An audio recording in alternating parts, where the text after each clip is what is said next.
Gérer les mouvements est ainsi de plus en plus compliqué et pour permettre à diverses colonnes d'arriver ensemble sur une même zone, il faut savoir combiner le moment de leur départ et leurs instructions, avec les distances qu'elles ont à franchir, avec le matériel plus ou moins considérable que chacune traînera à sa suite, avec la nature des pays plus ou moins difficiles, avec les rapports que l'on a sur les obstacles que l'ennemi peut leur opposer, avec le degré d'importance qu'il y aurait à ce que leur marche fût cachée ou découverte. Pour y parvenir, Jomini suggère simplement de s'en rapporter pour les détails à l'expérience des généraux combattant ces corps, en ayant soin de les habituer à une grande ponctualité. Alors il suffira de leur indiquer le point et le but qu'ils doivent chercher à atteindre, la route qu'ils doivent prendre et l'heure à laquelle on compte qu'ils arriveront à position. Prescrire tous les détails chaque jour aux généraux serait en effet un pédantisme plus nuisible qu'utile. Quatrièmement, l'armée marche souvent précédée d'une avant-garde générale. Et il est d'usage que les réserves et le centre marchent ensemble avec le quartier général, en suivant la même direction que l'avant-garde. Dès lors, la moitié de l'armée se trouvera agglomérée sur la route du centre et l'enjeu est d'éviter l'encombrement. Par ailleurs, il est essentiel que les avant-gardes soient accompagnés de bons officiers d'état-major capables de bien juger les mouvements de l'ennemi et d'en rendre compte au général en chef afin d'éclairer ses résolutions. Cette avant-garde devra être dotée de plusieurs acteurs: troupes légères de toutes armes, troupes d'élite comme corps de bataille, dragons dressés pour combattre à pied, artillerie à cheval, pontonniers avec de légers chevalets et pontons pour passer les petites rivières. Quelques carabiniers bons tireurs n'y seront pas déplacés, ainsi qu'un officier topographe qui suivra à une demi-lieue pour prendre un croquis à vue du pays. Cinquièmement, à mesure que l'armée avance ou s'éloigne de sa base, les lois d'une bonne logistique indiquent la nécessité d'organiser la ligne d'opération et d'étape qui doit servir de lien entre l'armée et cette base. Jomini préconise que l'état-major divise ces étapes en arrondissements, dont le chef-lieu sera dans la ville la plus importante pour ses ressources en logement et en approvisionnement. Bien sûr, s'il y a une place de guerre, le chef-lieu y sera établi de préférence. Jomini suggère par ailleurs d'établir, selon les villes existantes, des étapes qui se situent entre 5 à 10 lieues pour une moyenne de 7 à 8 lieues et de former 3 ou 4 brigades d'étapes. Chacune d'elles aurait un commandant avec un détachement de troupes et de soldats convalescents qui verra au bon état des routes et ponts. Devront également, selon Jomini, au moins dans les chefs-lieux, être constitués de petits magasins et un parc de quelques voitures. Le commandement devra être confié à des officiers qualifiés et responsables, car c'est d'eux que dépend la sécurité des communications et ils peuvent également être transformés en réserve stratégique. Enfin, quant aux mesures moitié logistiques, moitié tactiques, par le moyen desquelles l'état-major doit amener les troupes de l'ordre de marche aux divers ordres de bataille, c'est une étude aussi importante qu'elle est minutieuse. Jomini note que des ouvrages qu'il a déjà cités, Guibert, de Ternay, Koch, ont déjà abordé ces aspects, ce qui ne saurait être le rôle de cet ouvrage. Ceux-ci ont cherché à démontrer toutes les combinaisons logistiques des mouvements de troupes ou des différents procédés de formation. Jomini reconnaît qu'il n'y aurait pas grand-chose à apporter sur ces aspects, mais souligne que les procédés décrits sont plus utiles pour les mouvements préparatoires exécutés hors de portée, au sens où ils sont difficiles à mettre en œuvre face à l'ennemi. Les preuves historiques du rôle de la logistique comme facteur de succès.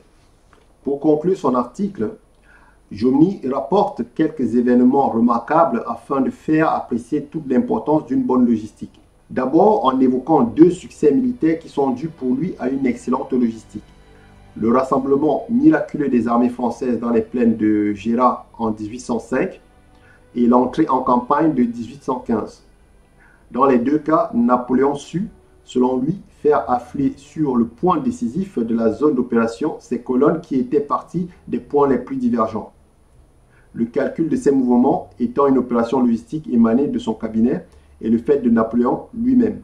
C'est lui qui, muni d'un compas, parfois appuyé et quelquefois couché sur sa carte, où les positions de ses corps d'armée et celles présumées de l'ennemi étaient marquées par les épingles de diverses couleurs, ordonnait ces mouvements avec une assurance dont on aurait peine à se faire une juste idée. Dans les deux cas cités, la combinaison de ces deux opérations reposait sur un habile calcul stratégique, mais leur exécution fut incontestablement un chef-d'œuvre de logistique.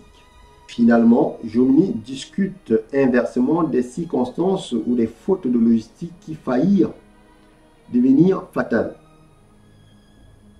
Il évoque tout d'abord la guerre de 1809 où Napoléon avait dépêché le général Berthier en Autriche et lui avait demandé soit de rassembler son armée à Ratisbonne si la guerre n'était pas commencée à son arrivée, ou en arrière à Ulm dans le cas contraire. Berthier resta pourtant à Ratisbonne alors que la guerre allait se déclarer et il se serait retrouvé sous le feu de l'armée autrichienne réunie si Napoléon, sentant la menace, n'était pas arrivé comme l'éclair et n'avait pas réussi à rassembler ses armées. Jomini évoque également le passage du Danube à Wagram où chaque corps de l'armée devait emprunter un pont différent.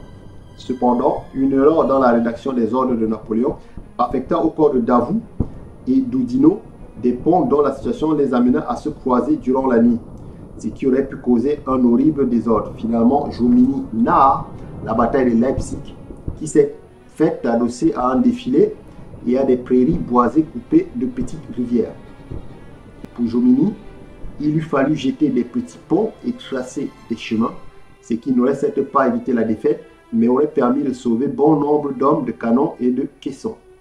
Jomini conclut d'ailleurs en notant que Napoléon, qui entendait parfaitement la logistique pour organiser une éruption, n'avait jamais songé à une mesure de précaution pour le cas d'une défaite. Jomini, pionnier de la logistique et de la gestion. Il y a quelque chose de fascinant à lire aujourd'hui, plus de 150 ans après, l'œuvre de Jomini. D'une part, celui-ci pose quasiment toutes les bases de la conception moderne de la logistique qui va se développer à partir des années 1980 au sein des sciences de gestion. D'autre part, l'approche de Jomini préfigure fondamentalement pour le cas de la logistique, la gestion comme discipline scientifique. Jomini, une première approche de la logistique moderne. Dans la plupart des textes qui évoquent l'histoire de la logistique, les travaux militaires de Jomini ne sont mentionnés qu'en passant. Implicitement, il est reconnu à Jomini et aux militaires de s'être intéressés les premiers à la logistique, du fait des problématiques d'approvisionnement cruciales des armées. Or, comme le montrent ses écrits, la pensée logistique de Jomini ne se réduit pas au fait de souligner le besoin d'organiser une logistique d'approvisionnement des armées. Au contraire, Jomini donne une définition de la logistique qui a presque tous les traits des définitions modernes formulées dans la littérature au début des années 1980. Ce que Jomini inclut dans sa définition de la logistique, c'est en effet toutes les opérations nécessaires au mouvement des armées, les approvisionnements, mais aussi les camps, les logis, les déplacements, la retraite, etc. La vision de Jomini se rapproche ainsi à la vision contemporaine, qui fait de la logistique une démarche dont l'objectif est de coordonner et d'intégrer de manière systémique les diverses opérations, transport, stockage, fabrication, disséminées le long de chaînes qui encadrent en amont et en aval une entreprise. Non content de souligner que l'enjeu, au-delà de la sécurité des approvisionnements, est la combinaison entre elles de ces opérations, Jomini fait également de la question de l'information et de la manière de la partager des aspects cruciaux de la logistique. Il rejoint ainsi des théoriciens modernes qui soulignent que la maîtrise des flux logistiques s'obtient grâce au concours et à l'utilisation des flux d'informations. Le plus incroyable est cependant que Jomini préfigure les débats d'aujourd'hui sur la nature des stratégies logistiques qui peuvent être retenues dans le cadre de l'opposition entre flux poussés et flux tirés. L'arbitrage entre préparation, planification et adaptation évoqué par Jomini renvoie en effet clairement à cette importante question. Jomini pense même à ce qu'il est convenu d'appeler aujourd'hui la logistique inversée et indique notamment qu'il est essentiel en temps de guerre de prévoir des solutions de repli. Il souligne d'ailleurs que Napoléon avait souvent tendance à oublier cet aspect pourtant crucial, convaincu toujours de l'emporter. Selon Juste, plusieurs aspects majeurs de la logistique ne sont cependant pas mentionnés par Jomini dans son précis. C'est d'abord le cas du rôle décisif joué aujourd'hui sur le plan logistique par des prestataires de services logistiques qui n'est pas évoqué par le Suisse. C'est également le cas de toute la question de l'impact environnemental de la logistique que l'on comprend bien au vu de l'absence à l'époque de moyens de transport carbonés. Bien que la question de la disponibilité du fourrage et de l'épuisement de cette ressource renouvelable soit un facteur important dans la logistique de l'époque. C'est enfin la question du rôle du client final, qui n'est pas développé par Jomini, alors que les définitions modernes font de sa satisfaction sur le plan des coûts et du service un objectif primordial de la logistique. Il est toutefois assez implicite dans la perspective de Jomini que le principal enjeu logistique pour les armées est de déployer une logistique qui permette la victoire militaire à un moindre coût, notamment humain.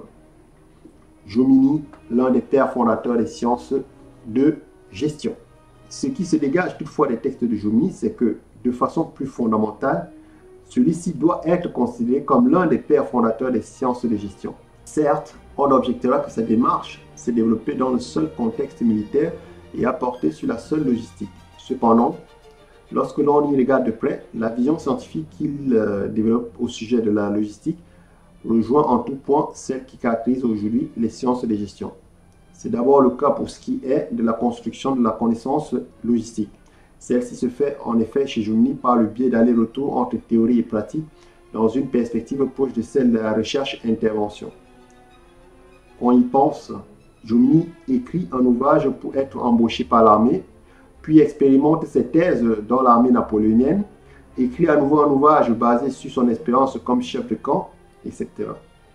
Dans ce cadre, Jomini joue un rôle dans les organisations militaires françaises et russes et intervient avec son savoir. Il expérimente alors toute la complexité de la relation qui se noue parfois entre scientifiques et opérationnels et qui fait qu'il est parfois difficile de se faire entendre des praticiens. Sa posture interactive est ici plus complexe que celle des premiers théoriciens de la gestion comme Taylor et Fayol, qui n'étaient que des praticiens ayant innové dans leurs organisations et théorisé ex post leur expérience. C'est ensuite le cas pour ce qui est de la légitimité et du rôle accordé par Jomini à l'existence d'une fonction en charge de la logistique.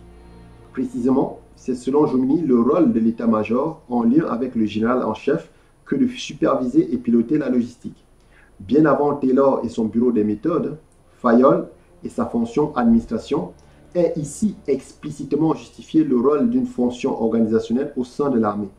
Dans ce cadre, Jomini évoque d'ailleurs le fait que cette fonction doit maîtriser les savoirs logistiques techniques de base, mais indique également que l'émergence de la fonction soulève des enjeux en termes de pouvoir au sein des armées. Sa compréhension du rôle de la fonction inclut ainsi une dimension à la fois technique et politique, ce qui est une posture, on en conviendra, très moderne. C'est enfin le cas pour ce qui est de la transmission des savoirs logistiques. Pour Jomini, la logistique et plus largement l'art militaire doivent en effet absolument faire l'objet d'un enseignement. C'est dans cet esprit qu'il va pousser à la création au sein de l'armée russe d'une académie militaire. C'est aussi dans la perspective d'instruire le fils du tsar Nicolas Ier qu'il écrira son fameux Précis de l'art de la guerre, véritable manuel à destination du jeune héritier. Jomini va même, comme illustré plus haut, jusqu'à appuyer son enseignement sur l'utilisation des cas exemplaires de bataille, une école, des ouvrages, la méthode des cas. On retrouve ici les éléments qui structurent le projet pédagogique de la gestion. Dorénavant, vous savez qui est à l'origine de la logistique telle que nous la connaissons. La logistique, ou supply chain pour celles et ceux qui sont in, est un secteur économique qui globalement regroupe le transport, la gestion des stocks et les formalités douanières. Les définitions sont nombreuses. Dans notre prochaine vidéo, nous aborderons ce point crucial en nous appuyant sur les travaux de spécialistes du secteur. Si vous êtes intéressé par ce type d'informations, je vous invite à vous abonner pour ne pas les rater et surtout à donner votre avis en commentaire.